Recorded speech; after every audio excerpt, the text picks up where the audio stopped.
ദൈവം വെളുത്തവനെന്ന് ആര് പറഞ്ഞു? മതവിവേചനത്തിനെതിരെ ചർച്ച് ഓഫ് ഇംഗ്ലണ്ട് ക്യാമ്പയിൻ.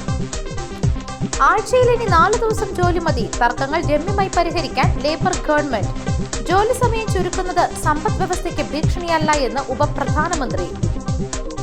ചരിത്രം സൃഷ്ടിക്കണം. ബൈഡൻ രാജിവെച്ച കമലയെ ആദ്യ വനിതാ പ്രസിഡന്റാക്കണം. ചർച്ചയായി പുതിയ നിർദ്ദേശം. മത്സ്യബന്ധനത്തിൽ തർക്കം. ഇന്ത്യയോട് കടുപ്പിച്ച ശ്രീലങ്ക. വടക്കൻ ലങ്കയിലെ തമിഴ് ജനതയ്ക്ക് അവകാശപ്പെട്ട സമ്പത്താണ് കവരുന്നത്. ഇത് സംരക്ഷിക്കാൻ ഏതറ്റം വരെയും പോകുമെന്ന് ശ്രീലങ്കൻ പ്രസിഡന്റ് അസുര ദിസനായകെ. ജാർഖണ്ഡിൽ BJP വന്നാൽ നുഴഞ്ഞുകയറ്റക്കാരെ കണ്ടെത്താൻ കമ്മീഷൻ. ഭൂമി തിരിച്ചു പിടിക്കുമെന്നും അമിത്ഷാ. ഒരു മതവും മലിനീകരണത്തെ പ്രോത്സാഹിപ്പിക്കുന്നില്ല.